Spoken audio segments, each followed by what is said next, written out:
Je vous souhaite la bienvenue à cette autre chronique prévention présentée par Promutuelle Assurance Montmagny-Lillet. Je suis justement en compagnie de notre chroniqueur qui est directeur de la prévention chez Promutuelle, Mathieu Labrec. Bonjour. Bonjour Michel. Mathieu, aujourd'hui, on va parler de l'accumulation de neige et de glace sur les toits. Ce que moi, j'ai vécu en fin de semaine. Oui. Parce que la tempête a fait que le vent a poussé la neige sur le toit. Et écoute, je me suis acheté un grattoir. Puis, les bons réflexes. On tire la neige parce que j'ai senti que les gouttières, il y en avait pesant, là, la neige, la glace. Tout à fait. Alors, je l'ai fait. Et c'est pas un travail facile. Non, ça fait travailler le cardio, ça fait travailler le cardio et les bras. Mais avoir tombé ça sur la galerie, là, sur le balcon, j'ai réalisé la pesanteur que ça faisait. C'est ça que j'ai réalisé. C'est que la neige, en la faisant tomber avec le grattoir, là, quand ça tombait sur le balcon, là, ça venait un certain bruit. Et c'est là que j'ai réalisé la pesanteur. Le poids, effectivement, de cette neige-là. Bien, faut le dire que, justement, avec l'arrivée de l'hiver, vient la neige. Souvent, des précipitations sous forme de neige, sous forme de pluie, sous forme de verglas. Comme les épisodes un peu qu'on a eus récemment, peuvent s'en suivre, effectivement, différentes problématiques. Je vais commencer par les barrages de glace, mais on va y aller tranquillement là, à ce sujet-là. Il peut se former des barrages de glace. En fait, ce que ça va être une accumulation de glace qui va se former en bordure de toiture, ce qui va empêcher l'eau de la fonte de la neige de s'évacuer correctement. Ce qu'on va voir souvent sur les bâtiments, c'est justement là, un beau roulet de glace justement qui va être placé, puis souvent beaucoup de glaçons. Donc, à ce moment-là, qui peuvent nous indiquer cette problématique-là. Cette problématique-là est causée justement par la fonte justement de la neige ou les précipitations là, sous forme pluvieuses. Du temps doux, après ça, du temps froid. Du temps froid. Fait que là, en arrivant sur le bord du toit, sur le rebord du toit, la toiture va être plus froide. Souvent, il va y avoir nos gouttières qui vont être là. Fait que l'eau va partir sous forme d'eau, sous forme de pluie. Puis, tranquillement, elle va devenir de la glace. Donc, à ce moment-là, il y a des endroits qui peuvent avoir des bons barrages de glace, là. À ce moment-là, l'eau qui va être sur notre toiture ne pourra plus s'évacuer, ce qui va favoriser à ce moment-là des infiltrations d'eau. Infiltration d'eau, on peut se dire, ça va dégoûter un peu, c'est pas si grave. Non, infiltration d'eau à répétition, souvent, peut amener de la pourriture, de la moisissure, des dommages à la structure du bâtiment. Donc, ça ne doit pas être pris à la légère aussi. Ça peut être autant pour les toitures en pente que les toits plats aussi à surveiller. Comme tu le disais là, d'entrée de jeu, il y a eu du déneigement à faire, on a eu de la neige, du vent. Parfois, ça ne sera pas toute notre toiture, justement. Des fois, ça va être simplement une partie de toiture, justement, qui va avoir une grosse lame de neige dessus, tout dépendant des environs autour de notre demeure. Très important, encore là, de s'assurer de l'énergie plus régulièrement, justement, d'avoir un bon réflexe, comme tu as eu, Michel, de dire... Oui, mais c'est le poids moi, qui m'a surpris. C'est le poids, effectivement. Alors, c'est une neige folle, là. Oui. Alors, imagine-toi quand ça va devenir une neige au printemps flottante, là, qui va être collante. Là, tout à fait. La pesanteur que ça doit avoir sur la toiture. Là. Tout à fait. À ce moment-là, ça, c'est un des risques. Avant les périodes, comme là, je pense qu'ils annoncent encore du froid pour les prochains jours, prochaines semaines. On est encore en janvier. Hein? On est encore en janvier. À moins qu'il arriverait un doutant, mais avant un doutant, souvent, s'ils nous annoncent de la pluie ou des températures qui sont sur le bord du point de congélation, peut-être de la pluie, du verglas, de la glace, très important de jeter un coup d'œil à nos toitures. Autant nos toitures de maison, nos cabanons, nos garages, nos garages, nos abris de toile, en fin de compte, pour abriter nos véhicules. Parce qu'eux autres aussi, là, comme notre bâtiment principal, peuvent être impactés justement par le poids de la neige. Poids de la neige qui, avec la pluie, va venir justement grandir beaucoup, augmenter beaucoup ce poids de neige-là, qui, à ce moment-là, peut entraîner des très grandes problématiques.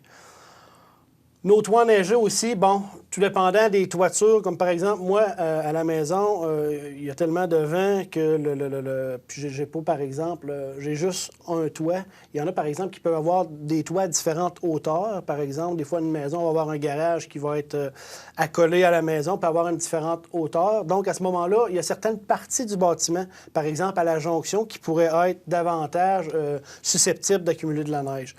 Donc, encore là, on parle de l'orientation du bâtiment, l'inclination du toit, les conditions météo peuvent justement... ça ne sera pas pareil pour tout le monde. Notre voisin, lui, peut avoir à déneiger toutes les 2-3 semaines, tandis que nous, on n'a pas de neige, tout dépendant de notre toiture. Mais important de les garder à l'œil. souvent, on va se dire, ben, tu sais, au Québec, nos bâtiments sont construits pour accumuler de la neige. Bon, c'est pas ça. Oui, mais il y a des limites. Il y a des limites à un moment donné, c'est ça. Souvent, ce qu'on entend, ben, tu sais, il n'y a jamais rien eu, ça a été conçu pour ça. Effectivement, il y a des limites. Les normes du bâtiment, bon, justement, ont évolué. Puis, souvent, justement, la problématique, ça va être quand il va arriver un épisode de redoux où est-ce que là, notre neige va devenir beaucoup plus lourde, qu'à ce moment-là, peut survenir des incidents. Peut avoir incident. Excuse, Mathieu, mais aussi, le fait de l'enlever, comme moi, je l'ai enlevé là, en fin de semaine, ça en fait moins. Alors, Aussi. la prochaine fois, ça va m'en faire moins enlever. Mais si on attend trop longtemps, bien là, c'est... C'est décourageant. C'est ça. C'est Alors, décourageant. Puis souvent, vraiment, là, moi, je suis content de l'avoir fait parce que j'ai réalisé qu'il y en avait beaucoup. Oui. Beaucoup plus que je pensais. Souvent, c'est ça. On regarde ça de loin, on se dit, ah, on va être encore bon, mais c'est surprenant, justement, Oui. déneigeant comme il y en a. Puis c'est plus facile d'y aller, justement, bon, à la vue comme ça, dire, on va en enlever une couche.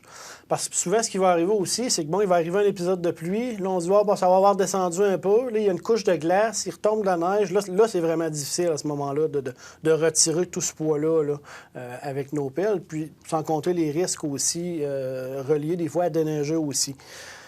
Au niveau des problématiques, on peut parler d'effondrement complet à ce moment-là. Si la structure au complet va s'effondrer, il peut y avoir aussi des défaillances partielles ou des effondrements partiels où est-ce qu'une partie du bâtiment seulement pourrait être impactée.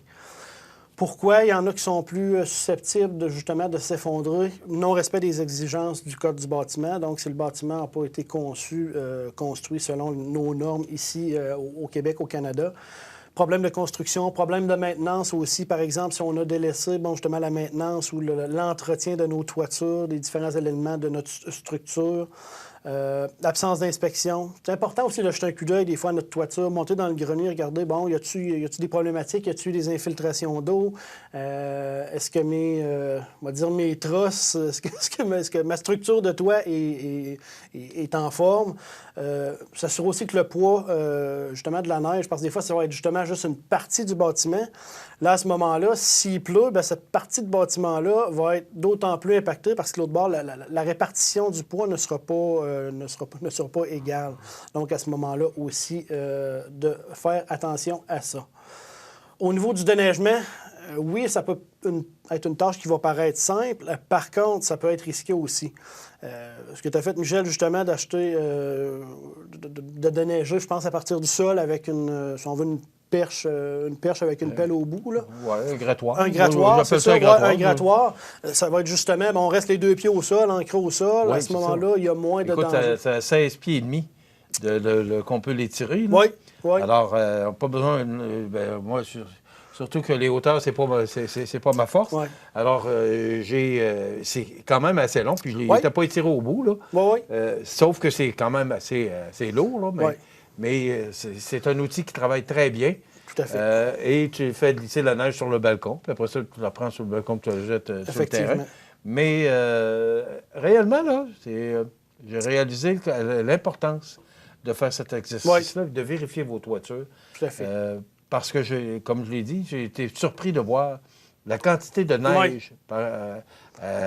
J'avais beau gratter, il y en avait tout le temps. Alors, fait que c'est ça, c'est justement, bon, ce qu'on va recommander beaucoup quand c'est possible, c'est d'utiliser justement cette technique-là à partir du sol, justement, avec un grattoir qui va nous permettre justement d'être plus sécuritaire. Si on a affaire à monter sur notre toiture, encore là, bien, il faut prendre en considération qu'on travaille en hauteur. C'est pas des tâches, justement, qu'on est habitué de faire. Comme tu disais, il peut y avoir une glace. Il peut y avoir une glace, ça peut être glissant. Si on ne sait pas comment trop s'y prendre, oui, on peut dire, c'est simple, coudonc, je prends la neige, je la tire en bas, mais on peut endommager notre surface de toit, notre revêtement de toiture qui sont fragiles. Puis on sait que s'il est endommagé, favoriser les infiltrations d'eau. Donc, au besoin, on n'hésite pas à faire affaire avec des gens qui sont qualifiés. Il y a des gens qui font ça à Montmagny. Effectivement, qui sont qualifiés pour déneiger ces toitures-là. Autant des toitures résidentielles que des bâtiments, même commerciaux, qui vont être plus grands. Au niveau de la CNESST... on parle de nos maisons, là, mais c'est important ce que tu dis. Oui, les bâtiments commerciaux. J'en ai vu plusieurs là, dans les derniers jours, là, justement, des compagnies déneiger des toitures... Des toits plats, où est-ce que c'était souvent juste une lame de neige qui se retrouvait, par exemple, au centre de la toiture ou à la jonction de 2 hauteurs de bâtiments. ces gens-là le faisaient, sécuritairement avec, justement, des garde-corps pour se sécuriser, justement, en tant qu'employé. Donc, sachez, justement, qu'il y a des gens spécialisés pour faire ces tâches-là. Système de rétention de neige aussi, oui, il y a l'accumulation de neige. On peut penser, par exemple, à nos résidences ou à nos commerces qui sont situés, par exemple, près d'allées passantes, où est-ce qu'il y a des trottoirs. Les chutes de neige, la neige qui est sur notre toiture, ou les glaçons, ou les glaces, ils nous appartiennent, si on veut. Donc, on est responsable des dommages qu'ils pourraient causer. Donc, par exemple, si j'ai un commerce, puis j'ai des beaux glaçons qui pendent vis-à-vis le trottoir, bien, on est responsable de, justement, de ces glaçons-là. Donc, s'assurer de... S'il y a des gens qui sont blessés, c'est nous autres les responsables. C'est ça, on a une certaine responsabilité. Je ne veux pas nécessairement trop entrer dans les responsabilités, mais il faut s'assurer, justement, bien, il y a une question de responsabilité, puis il y a une question aussi de sécurité puis de blessures. Peut causer des blessures, ces chutes de neige, ces chutes de glace-là. Donc, s'assurer à ce moment-là, ce que j'ai vu, justement, je pense que c'est la semaine dernière, sur le trottoir, le temps que l'opération se faisait, justement, de déglaçage, de retrait de ces glaçons-là, il y avait des comptes qui avaient été placés. Il y avait une zone, justement, qui avait été délimitée pour, justement, s'assurer que ces chutes de glace-là ne causent pas de blessures ou n'endommagent pas différents biens, par exemple, des véhicules qui seraient situés à proximité. Il y a aussi des différents systèmes qui peuvent retenir la neige sur nos toits, justement pour empêcher, parce que certains toits, si on pense à des toitures en tôle qui vont favoriser justement l'évacuation de la neige, puis de la glace, mais cette neige-là puis cette glace-là, bien, comme on en est responsable, si on veut, bien, il y a par exemple, au-dessus des portes, souvent, ce qu'on va voir, ça va être si on veut, des petits crampons qui vont justement retenir cette neige, cette glace-là, pour ne pas justement qu'elle tombe sur la tête, par exemple, des gens qui vont rentrer dans un commerce ou dans une habitation. Ou, par exemple, il peut y avoir aussi des clôtures à neige. Donc, différents systèmes qui vont permettre de retenir cette neige-là, par exemple, pour ne pas qu'elle tombe par exemple, sur des gens qui voudraient aller magasiner dans tel commerce ou même dans notre domicile. Pour terminer, bien rapidement, les abris d'auto, j'en ai parlé un petit peu aussi, tout aussi susceptibles de s'effondrer sous le poids de la neige. Abris d'auto, bien vraiment plus encore là, au fur et à mesure, notre structure de toit... C'est de la toile, hein?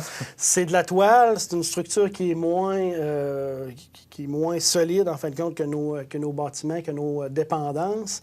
S'assurer de déneiger chaque côté, encore là, chacun leur tour, pour ne pas seulement déneiger un côté. Là, à ce moment-là, bien, le côté qui va rester de la neige, très à risque de s'effondrer. Donc, y aller graduellement des deux côtés.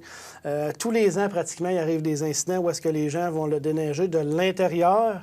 Puis, à ce moment-là, il va y avoir un effondrement. Puis, bon, il peut y avoir des blessures, des décès, justement. Donc, toujours déneiger de l'extérieur, graduellement, de chaque côté. Au niveau de l'obstruction des appareils, soit par la neige, par la glace, on peut parler des échangeurs d'air, les hottes de cuisinière, sécheuse, ventilateurs de salle de bain. Toutes ces sorties d'air-là, nos thermopompes aussi à l'extérieur, s'assurer qu'elles soient exemptes de neige et de glace aussi, encore là, pour ne pas les endommager, puis pour justement que ces systèmes-là continuent de bien fonctionner. Au niveau de nos sous-sols, s'assurer aussi de déneiger tout ce qui est margelle, par exemple, puis s'assurer qu'en cas d'incendie ou de problème, cette fenêtre-là soit accessible, par exemple, du sous-sol. Si on laisse la neige s'accumuler, si on a à sortir parce que c'est notre dernière issue qui nous reste, s'il y a 4 pieds de neige en avant de la fenêtre, bien, on risque d'avoir un problème. Donc, de prendre l'habitude aussi de les déneiger. Puis, en plus, au printemps, les risques d'infiltration d'eau risquent d'être moindres. Je vais parler des margelles puis du sous-sol, mais de même aussi pour toutes nos portes d'issue autour de la résidence. Que toutes les choses qui s'ouvrent, tous les endroits, là, fenêtres, portes, soient dégagés. Tout dégagé en tout temps. Ouais. Très intéressant comme chronique. Je vous rappelle 248-7940 pour rejoindre Mathieu ou son équipe. Si vous avez besoin de conseils, n'hésitez pas, ils sont là pour ça. Donc, l'accumulation de neige et de glace sur les toits, c'est à faire attention. Voilà, ça fait partie de notre chronique prévention pour aujourd'hui, présentée par Promutuelle Assurance. On se retrouve dans 15 jours. Merci, Michel. Merci.